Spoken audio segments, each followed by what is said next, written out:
a question without an end. Have you ever wondered how a small group of fishermen and impoverished individuals from ancient Palestine managed to establish one of the most powerful institutions in history, the Catholic Church? Was this solely the result of Jesus Christ's mission, or did political maneuvering, conspiracies, and human ambition also play a significant role? Imagine a movement that began with those marginalized by society, people with no political power or wealth, enduring brutal persecution, only to rise into the very core of the Roman Empire's power structure. Over the centuries, this institution has shaped global politics, influenced monarchs, and dictated the course of entire civilizations. Could this have happened through faith alone, or was there a hidden strategy at play? The story of the Catholic Church's origins is filled with mysteries. Key decisions were made, sacred texts were discarded, and alternative teachings were silenced. Secret societies and political alliances may have played a role, while the Vatican's impenetrable archives remain shrouded in secrecy. These are questions that not only intrigue historians but also challenge believers to rethink what they know. Many accept the traditional narrative that the Catholic Church was divinely instituted by Jesus Christ. After all, the passage from Matthew 16:18 states, "You are Peter, and on this rock I will build my church."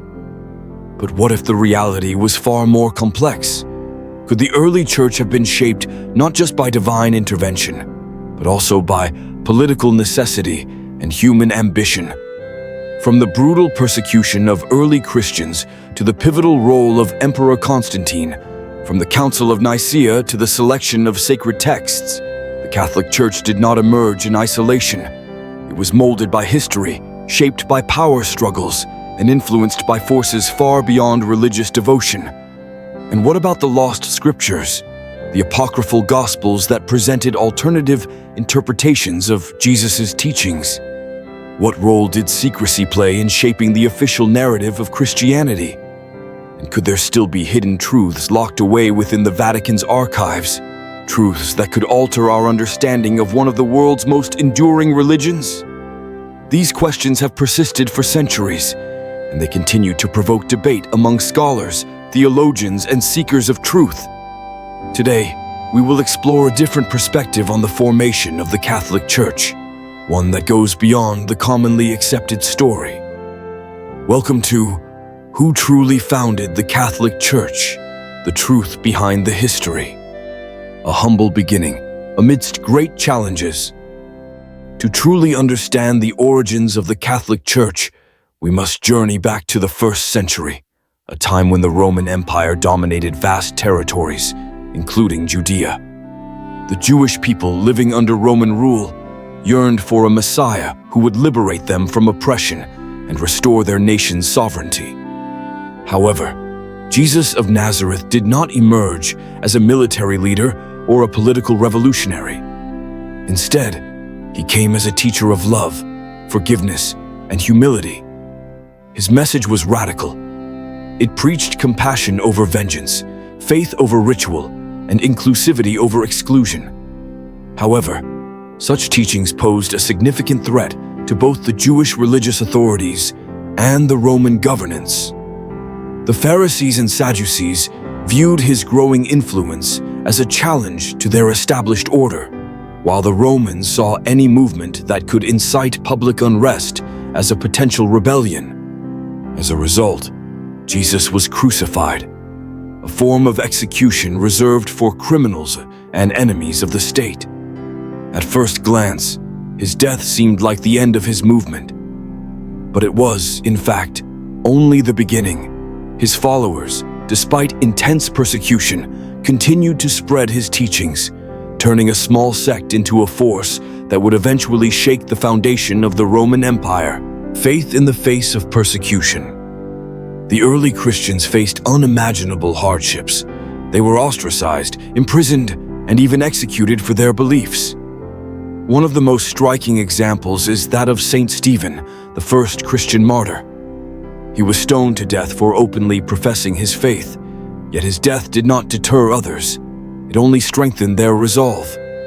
Rather than being extinguished by persecution, Christianity grew. The faith's message of hope and eternal salvation appealed to the marginalized, slaves, the poor, and women, offering them dignity in a society that often disregarded them. The courage of the early martyrs inspired new believers, and Christianity began spreading across the empire. Parallels in modern missionary work. The resilience of the early Christians mirrors the determination of missionaries in later centuries. In remote parts of Asia and Africa, missionaries have faced resistance, persecution, and hardship while spreading Christianity. For example, in Japan during the 16th century, Christian missionaries, particularly Jesuits like St. Francis Xavier, faced opposition from local authorities. At first, Christianity spread rapidly, but as it gained followers, the ruling shogunate saw it as a potential political threat. Thousands of Japanese Christians were tortured and executed, yet the faith survived in hidden communities for centuries. Similarly, in Africa, missionaries worked tirelessly to bring education, healthcare, and faith to indigenous communities. Many endured extreme conditions, tropical diseases, and violent opposition from local rulers. Yet their perseverance led to the establishment of schools, hospitals, and churches that continue to serve millions today. These examples highlight a universal truth. Faith, when deeply rooted, cannot be easily eradicated. Just as the early Christians in Rome faced persecution yet flourished, missionaries in distant lands overcame adversity to plant seeds that would one day grow into thriving Christian communities. The story of Christianity's humble beginnings is not just about suffering. It is about resilience, conviction, and the power of belief to transform lives and societies. And it was this resilience that set the stage for Christianity's rise from a persecuted minority to the heart of an empire. Rome, enemy or ally? One of the most significant turning points in the history of Christianity was the transformation of the Roman Empire from a persecutor to a protector of the faith. This shift took place during the reign of Emperor Constantine in the 5th century. According to tradition, before the Battle of the Milvian Bridge in 312 AD, Constantine experienced a divine vision. He reportedly saw a strange symbol in the sky accompanied by the Latin phrase, "In hoc signo vinces." In this sign, you will conquer. Believing it to be a message from the Christian God, he ordered his soldiers to paint the Christian symbol, the Chi Rho, on their shields. Against the odds, he emerged victorious, securing his rule over the Western Roman Empire.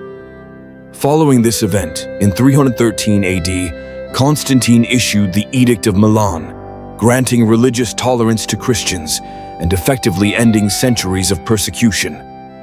For many believers, this was seen as a miraculous turning point, the hand of God guiding the most powerful empire of its time toward Christianity. But was Constantine's conversion genuine, or was it a calculated political move? Faith or political strategy? Many historians argue that Constantine's decision to legalize Christianity was not purely an act of faith, but a shrewd political strategy. At the time, Rome was plagued by internal conflicts, and religious divisions were threatening the empire's stability. Christianity, despite being persecuted, was growing rapidly. It attracted members from all classes, including influential Roman elites. By embracing Christianity, Constantine secured a loyal and unified support base. Furthermore, the church's structure, organized, hierarchical, and disciplined, was well suited to supporting an empire that needed order and control. It is also notable that despite his official endorsement of Christianity, Constantine was not baptized until his deathbed in 337 AD. This has led some scholars to speculate that he may have used Christianity primarily as a tool for political consolidation rather than out of genuine conviction. Christianity as a political tool. Regardless of his true beliefs, Constantine's actions undeniably changed the trajectory of Christianity. By legalizing and later favoring the faith, he transformed it from an underground movement into the foundation of imperial power. Christianity was no longer just a matter of personal belief. It became a means of governance, a force for social control, and a key player in Roman politics. This moment in history also raises a larger question. When does faith become a means of political manipulation rather than genuine devotion? Modern parallels, misconceptions in Christian faith. The story of Constantine and the Roman Empire mirrors modern misconceptions in Christianity, where faith is sometimes used for personal, political, or social gain rather than genuine spiritual conviction. For example, throughout history and even today, political leaders have often invoked Christian values not out of true belief, but to gain public support. Some politicians align themselves with religious groups to secure votes, even when their policies contradict the core teachings of Christ, such as humility, compassion, and justice. Similarly, in many personal cases, faith is misunderstood as a transactional relationship with God, where people expect blessings, success, or protection in return for prayers and rituals, rather than embracing faith as a journey of spiritual transformation. This reflects how Constantine's so-called conversion was less about a change of heart and more about a means to an end. Conclusion: Constantine's role in Christian history is complex. Whether he was a true believer or a master strategist, his impact is undeniable. He transformed Christianity into an institution of power, setting the stage for its dominance in Europe for centuries. However, his story serves as a reminder that faith, when intertwined with politics, can become a tool of convenience rather than a true reflection of belief. And as history has shown, when religion is manipulated for power, it often strays far from its original purpose: the pursuit of truth, love, and spiritual enlightenment. The councils that shaped the faith. Constantine's involvement in Christianity did not end with its legalization. Recognizing the deep divisions within the faith, he sought to standardize Christian doctrine, ensuring a unified belief system that could support the empire rather than divide it. This led to one of the most significant religious gatherings in history, the Council of Nicaea in 325 AD. The main theological dispute at the time centered around the nature of Jesus Christ. The debate was primarily between the followers of Arianism, who believed that Jesus was created by God and was therefore subordinate to him, and those who argued that Jesus was of the same divine essence as God the Father. This was more than a spiritual matter. It had deep implications for church hierarchy and imperial control. At the end of the council, the Nicene Creed was established, affirming that Jesus was consubstantial with the Father, meaning he was not created but existed eternally as God himself. Arianism was condemned as heresy, and its supporters were exiled. Who decides the truth?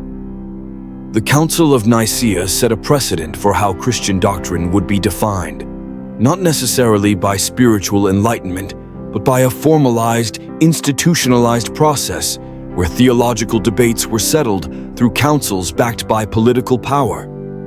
This raises an uncomfortable question. Who decides what is divine truth? Was the Nicene Creed purely a theological resolution, or did political motives play a role?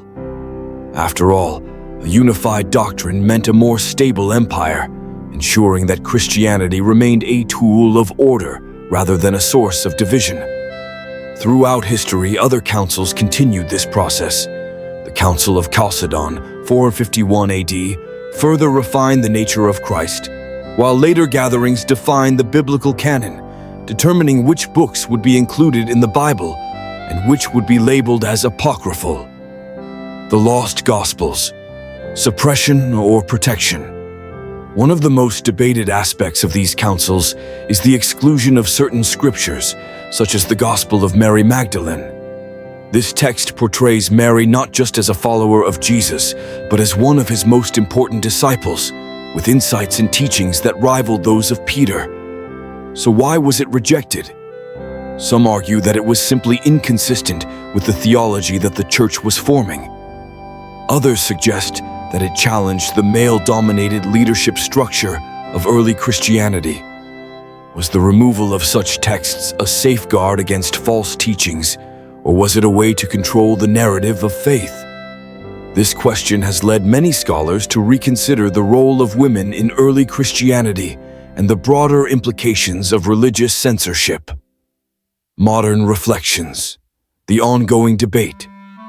The legacy of the early church councils is still felt today.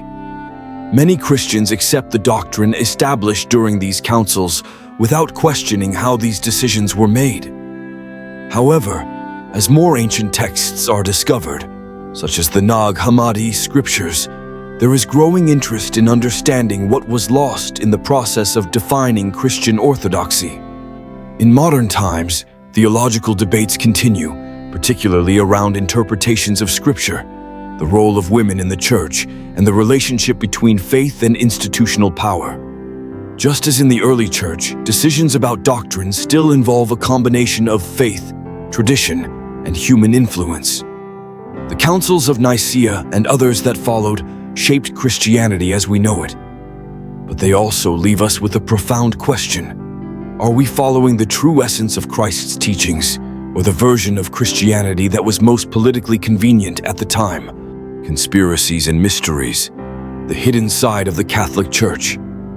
The Catholic Church is not just a religious institution. It has been a center of power for centuries. With influence over kings, empires, and societies, it is no surprise that numerous conspiracies and mysteries have been linked to its history. From the Knights Templar to the Freemasons, from hidden archives to forged documents, the Church's past is filled with unanswered questions and lingering suspicions. The forgery of the donation of Constantine. One of the most infamous deceptions in church history is the donation of Constantine, a forged document that granted the Pope supreme authority over the Western world. Supposedly written by Emperor Constantine in the 4th century, it declared that the Pope had the right to rule over Rome and beyond. For centuries, this document was used to justify papal supremacy over monarchs and political rulers. Kings and emperors were expected to recognize the Pope's authority, shaping medieval power dynamics in favor of the Church. However, in the 15th century, Renaissance scholar Lorenzo Valla exposed it as a fraud. By analyzing the Latin language used in the text, he proved that the document could not have been written in Constantine's time. The forgery was undeniable, yet the Church had already used it to consolidate power for hundreds of years. This raises an important question. How was such a crucial document accepted as truth for so long? Was it fear, blind faith, or the immense authority of the Church that prevented people from questioning it? The Vatican's secret archives. What lies within? Another enduring mystery revolves around the Vatican's secret archives, a vast collection of documents, many of which remain inaccessible to the public. Scholars believe that within these archives lie suppressed texts that could offer alternative interpretations of Christianity, records of lost gospels that may present a different perspective on Jesus' teachings, historical documents detailing the Church's interactions with secret societies, governments, and political figures. The secrecy surrounding these archives fuels speculation. What truths might be hidden there? Could there be information that challenges our understanding of Christian history? Throughout history, institutions have protected their secrets, often in the name of preserving order. But at what point does secrecy become a means of control rather than protection? The Church and secret societies. The Catholic Church has long been linked to secretive organizations. One of the most famous connections is with the Knights Templar, a medieval military order that became extremely wealthy and powerful, leading to suspicion from both the Church and European monarchs. In 1307, King Philip IV of France, with the alleged support of Pope Clement V, arrested and executed many of the Templars on charges of heresy. Similarly, the Freemasons, an influential secret society, have long been viewed with suspicion by the Vatican. The Church has officially condemned Freemasonry, yet theories persist about hidden connections between the two. The lingering questions. With so many mysteries, it is natural to wonder, how much of Christian history was shaped by faith, and how much by political manipulation? Did the Church suppress certain teachings to maintain control? Are there still hidden truths locked away in the Vatican? These conspiracies may never be fully unraveled, but they remind us of an essential truth.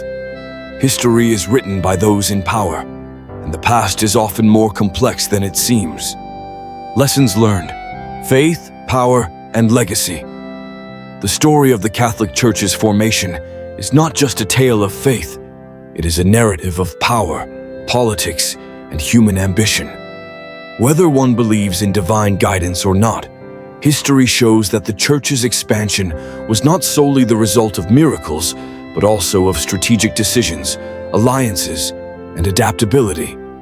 From the brutal persecution of early Christians to Constantine's political embrace of the faith, from the doctrinal battles of church councils to the suppression of alternative teachings, the Church did not emerge in a vacuum. It was shaped by historical forces, molded by leaders who sought both spiritual truth and institutional control. The dual nature of religion, faith and strategy. Religious institutions, including the Catholic Church, have always existed at the intersection of faith and power. While countless individuals throughout history have genuinely followed Christ's message of love and salvation, there have also been those who used religion as a means of political dominance. Yet despite the controversies, conspiracies, and power struggles, one undeniable truth remains: Christianity has changed the world. It has provided hope to millions, offering a sense of purpose and moral guidance. It has shaped laws, ethics, and human rights, influencing everything from social justice movements to the abolition of slavery. It has survived centuries of upheaval, proving that its core message, love, compassion, and redemption, transcends political maneuvering. This raises a crucial question. Is the Catholic Church truly the institution that Jesus envisioned, or is it a human creation built upon his teachings? The eternal question: divine truth or human interpretation?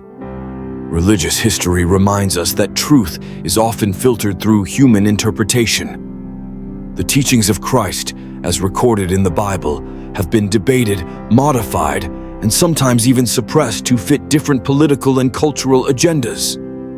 But does this diminish the power of faith itself? Perhaps, rather than viewing religion solely as an institution, it is more meaningful to see it as a spiritual journey, one that each person must navigate for themselves. Institutions may rise and fall, but the essence of faith, when practiced with sincerity, remains untouchable. Final reflection and gratitude. As we conclude this journey through history, I invite you to reflect on these questions. Whether you see the Catholic Church as a divine establishment or a man-made institution, its impact is undeniable. It has inspired, challenged, and shaped the world in ways few other institutions have. Thank you for joining me in this exploration. If you found this discussion thought-provoking, please like, share, and subscribe to the channel. Your support helps us continue creating insightful content. Let's keep the conversation going in the comments. Do you believe the Catholic Church was divinely founded, or do you see it as a product of history? How do you personally navigate faith in a world shaped by religious institutions? I look forward to hearing your thoughts. Until next time, stay curious, keep questioning, and never stop seeking the truth. Thank you for watching.